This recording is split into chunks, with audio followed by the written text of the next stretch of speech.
नमस्कार।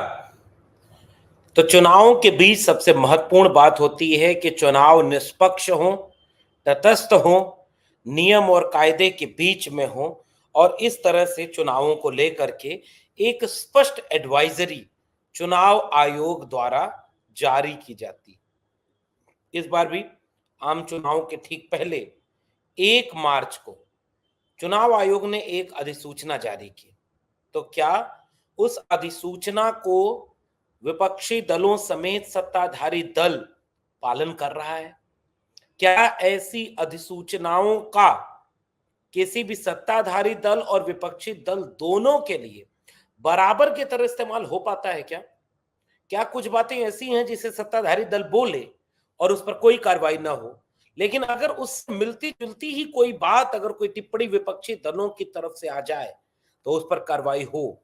इसका इतिहास तो पुराना भी है, लेकिन आज इस देश की जनता पिछले कुछ घंटों में चुनाव प्रचार के दौरान भारतीय जनता पार्टी की तरफ से मंदिर के नाम पर और या मेरठ के उनके प्रत्याशी की तरफ से खुद राम की तस्वीर को हाथ में लेकर चुनाव प्रचार करने की बात पर क्या कोई नोटिस गई?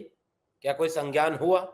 इसको लेकर के खासी चर्चा है और आज की वीडियो में हम बातचीत करेंगे कि क्या धर्म के नाम पर चुनाव आयोग ने जो अपील की थी, जो सूचना जारी की थी, जो निर्देश जारी किया था, उसको लेकर के क्या एडवाइजरी है और उसका पालन करते हुए क्या किया जा रहा है? तो सबसे पहले बात इसकी करें कि 1 मार्च 2024 को चुनाव आयोग ने एक परामर्श दिया कि चुनाव में आप क्या करें और क्या कतई न करें, और इसकी पूरी सूची दी। आदर्श आचार संहिता का उल्लंघन करने पर पार्टियों को कड़ी चेतावनी देने का निर्देश इसमें शामिल है। चुनाव आयोग अपने एडवाइजरी में कहता है कि इंजीनियरिंग के चुनाव प्रचार के लिए किसी भी मंदिर, मस्जिद, चर्च, गुरुद्वारे या किसी अन्य पूजा स्थल का उपयोग नहीं किया जाना चाहिए।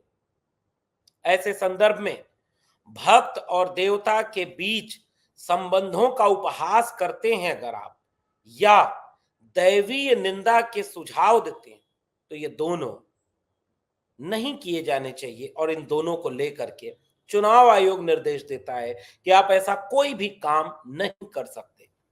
चुनाव आयोग अपने निर्देश में लिखता है साफ साफ कि राजनीतिक दलों, उम्मीदवारों और स्टार प्रचारकों की को मतदाताओं की जाति या सांप्रदायिक भावनाओं के आधार पर कोई अपील नहीं करनी चाहिए।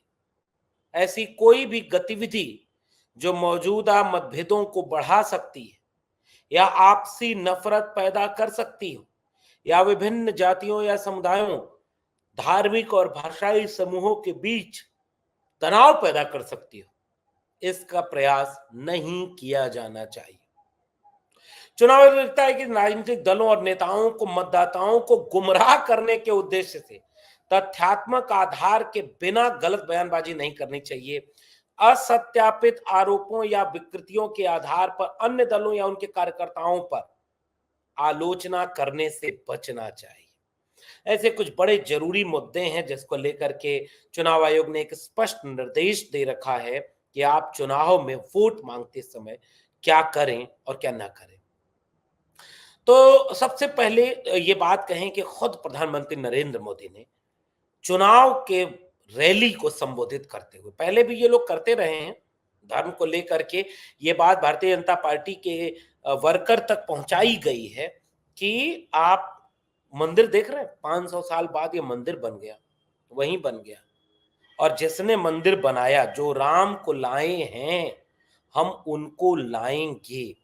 दिलचस्प ये है, अगर आपको 2022 का उत्तर प्रदेश विधानसभा चुनाव याद हो, तो बीजेपी के कैंपेन का प्रमुख चीज, जो राम को लाए हैं हम उनको लाएंगे, ये होगा।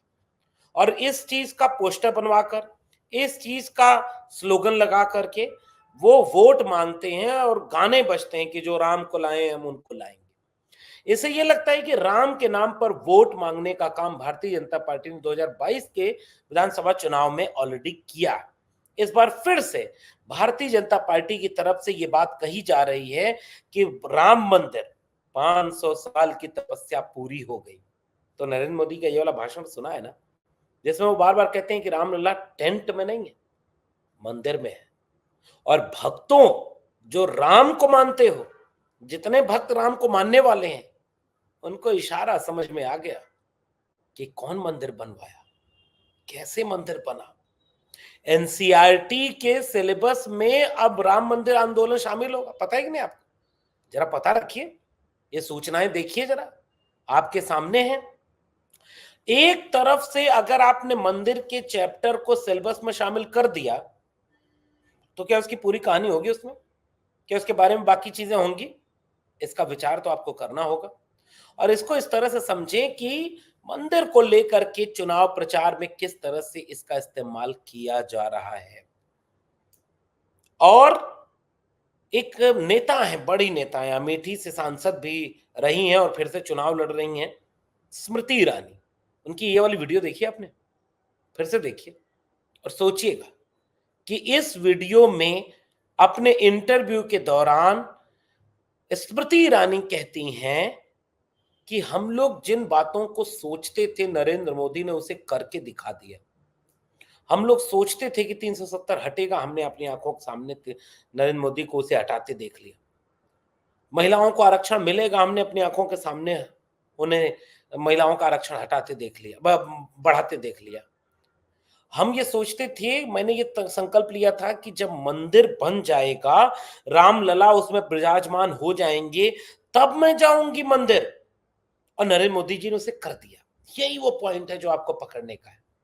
नरेंद्र मोदी जी ने वो करके दिखा दिया। क्या नरेंद्र मोदी जी ने राम मंदिर बनवाया, या भारतीय जनता पार्टी ने राम मंदिर बनवाया, या तथ्य और सूचना सही है कि वह मंदिर सुप्रीम कोर्ट के आदेश के बाद बना है। वह मंदिर इस बात को लेकर बना कि सुप्रीम कोर्ट ने उस पर अपना एक निर्देश दिया कि मंदिर को इन वजहों से बनाया जाना चाहिए। उसमें भारतीय जनता पार्टी का रोल क्या है? और जब राम मंदिर का स्थापना का समारोह हो रहा था, अगर आप भूले ना हो, भव्य समारोह राम मंदिर का, तो उस समय केंद्र में नरेंद्र मोदी और बीजेपी ने ये इस तरह से प्रचारित किया कि सब कुछ उनके कहने और उनके हिसाब से हो रहा है। इसीलिए विपक्षी दलों ने कहा यह तो एक राजनीतिक इवेंट है। लेकिन जब चुनाव प्रचार चल रहा है, चुनाव प्रचार के बीच में मंदिर की बात करते हुए वोट मांगने की रैली करना, क्या चुनाव आदर्श संहिता का उल्लंघन है या नहीं? यह बात इस देश का आम नागरिक भी चुनाव आयोग से पूछ रहा है। केंद्रीय चुनाव आयोग उससे पूछ रहा है कि क्या यह उल्लंघन है कि नहीं है। मंदिर का जिक्र करना, मंदिर के नाम पर भावनाओं को उद्वेलित करना और उस भावनाओं के उद्वेलन से मतदाता के मत को डाइवर्ट करना, क्या अब तक विपक्षी दलों के किसी नेता का ऐसा ही कोई बयान होता तो चुनाव आयोग चुप रहता? राहुल गांधी ने कहा कि वो शक्ति, जो बुरी शक्तियां हैं, उसके से मैं लड़ रहा हूं, जो नरेंद्र मोदी की तरफ चली गई, उस शक्ति से मैं लड़ रहा हूं। तो ये बात बताइए कि नरेंद्र मोदी जी जब प्रचार कर रहे हैं नवरात्र के समय, तो उन्होंने कहा कि हम शक्ति की पूजा करते हैं। और इंडी अलायंस, बार बार नरेंद्र मोदी की चूंकि आदत है, अपना मिजाज है भाई, वो बदनाम करते, क्योंकि सवालों पर बात नहीं होती। जैसे इलेक्टोरल बॉन्ड पर इतना बड़ा हमला हुआ कि आप तो भाई महाभ्रष्टाचारी निकले, इतना काला धन सब इलेक्टोरल बॉन्ड पर सफेद करा लिया। तो बीजेपी ने कैंपेन शुरू ही यहीं से किया कि हम भ्रष्टाचारियों के खिलाफ जीरो टॉलरेंस रखेंगे। मतलब भ्रष्टाचार में आप फंसे और उल्टा वही उनको डांटे। आप समझ रहे हैं कहावत? तो भ्रष्टाचार से ही कैंपेन शुरू किया बीजेपी ने, जीरो टॉलरेंस होगा, बर्दाश्त नहीं करेंगे हम भ्रष्टाचार। ठीक वैसे ही शक्ति की बात करके उस बात को ऐसा ट्विस्ट कर दिया नरेंद्र मोदी जी ने कि उस शक्ति की बात के बाद यह सब कुछ बदल कर रख दिया कि भाई कैसे वो बदलेगा। और शक्ति की हम पूजा करते हैं, इंडी अलायंस के लोग, मोदी जी इंडी अलायंस बोलते हैं ना, इंडिया नहीं बोलते, वो लोग इसको वो करते हैं भाई, इसके खिलाफ है, युद्ध लड़ रहे हैं, शक्ति के खिलाफ है, और नवरात्र का पहला दिन है। अब बताइए, ये भावनाओं, भक्त और भगवान के बीच के रिश्ते पर कोई टिप्पणी है कि नहीं है?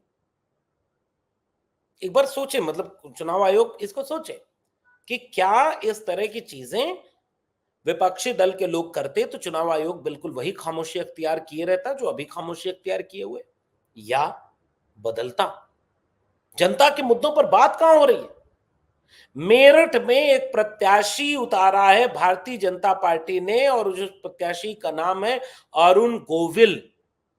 और अरुण गोविल एक कलाकार, सिनेमा का कलाकार, सिनेमा के कलाकार को, वैसे तो नरेंद्र मोदी जी के बारे में आजकल ये खबर आ रही है कि कई बड़े फिल्म स्टार को बीजेपी चुनाव लड़ने के लिए अप्रोच कर रही है। माधुरी दीक्षित, अक्षय कुमार, अभिषेक बच्चन, उर्मिला मातोंडकर, उसके बाद फिर जो भाई सलमान खान, ये खबर आ रही है, बहुत सारे लोगों ने इस पर बातचीत की है कि बीजेपी क्यों ऐसा चाह रही। अच्छा भाई, बीजेपी का एक कलाकार क्या पर्याप्त नहीं है? दो जब अकेला सब पर भारी है तो इस सब की क्या जरूरत है? सुना है लोगों ने मना कर दिया, नहीं हम चुनाव नहीं लड़ेंगे, बीजेपी ने अप्रोच किया था। वैसे ही एक कलाकार को मेरठ के संसदीय क्षेत्र से उन्होंने चुनाव में उतारा, उनको टिकट दिया, प्रत्याशी बनाया, बीजेपी का प्रत्याशी बनाया। वहां पर सामान्य सीट पर इंडिया अलायंस की तरफ से समाजवादी पार्टी के प्रत्याशी सुनीता वर्मा है, जो दलित समाज से आती है। अब तक कोई और होता तो इस पर कितनी चर्चा होती। दलित समाज का प्रत्याशी, आमतौर पर पार्टियां केवल रिजर्व सीटों पर ही एससी और एसटी को टिकट देती हैं, लेकिन समाजवादी पार्टी ने, चाहे वो अयोध्या की सीट हो, उस पर भी एक दलित समाज से आने वाले अपने नेता को टिकट दिया, और चाहे वो मेरठ की सीट हो, उसमें भी योगेश वर्मा की पत्नी है सुनीता वर्मा, और उन्होंने एक टिप्पणी की कि भाई वो तो राम थोड़े ही है, वो तो कलाकार हैं, राम का अभिनय करते हैं, राम को कलाकार की जरूरत नहीं है, राम लोगों के दिलों में। और वही अरुण गोविल जो राम का किरदार निभाए हुए थे रामायण सीरियल में, उन्होंने राम का किरदार निभाए जाने की अपनी छवि को श्री राम के फोटो लेकर के प्रचार करने में इस्तेमाल कर लिया। क्या ये भक्त और भगवान के बीच के रिश्ते पर टिप्पणी नहीं है? क्या इससे चुनाव आयोग की आदर्श आचार संहिता पर कोई एक तरह का प्रभाव नहीं पैदा करती है? क्या ये नहीं पैदा कर रही है कि भाई भक्त और भगवान के बीच का जो रिश्ता है उसको लेकर के आप क्या टिप्पणी कर रहे हैं, कैसे इसको देख रहे हैं, कहां ले जाना चाह रहे हैं, कैसे इसको बना रहे हैं? जरा इसको लेकर के सोचने और समझने की जरूरत है कि ये सारे लोग क्या सोच करके इस तरह की टिप्पणी कर रहे हैं, और सामान्य जनता यह सोच रही है कि चुनाव आयोग ने अपनी आदर्श चुनाव संहिता का जो पूरा का पूरा खाका बनाया है, उसमें भारतीय जनता पार्टी की तरफ से जो प्रयोग किया जा रहा है, उस प्रयोग में क्या यह काम करना नियमबद्ध है? क्या आप इस तरह से चुनाव प्रचार कर सकते हैं? और क्या विपक्षी दलों की तरफ से कोई भी प्रत्याशी या तो ऐसी टिप्पणी कर दे या इस तरह के कोई चीज कर दे? जैसे यही अरुण गोविल हैं, कांग्रेस इस समय में जब रामायण प्रचार हो रहा था सीरियल का, तो भी कुछ कुछ किया था। तो राम तो दिलों में है ना, कस्तूरी कुंडल बसे मृग ढूंढे बन माए, ऐसे घट घट राम है दुनिया देखे नाय।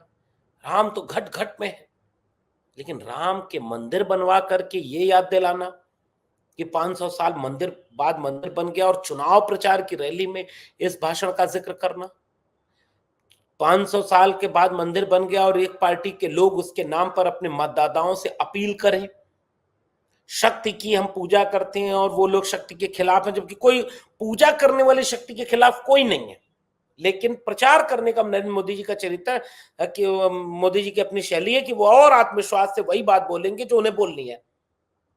तो कह रहे हैं शक्ति के खिलाफ है तो कह रहे हैं, और क्या राम की फोटो लेकर राम का किरदार निभाने वाला व्यक्ति राम के नाम पर वोट मांग सकता है क्या? क्या कोई नोटिस मिली क्या? और अगर ये सब हो रहा है तो चुनाव आयोग क्या कर रहा है? कितना स्वायत्त बचा है?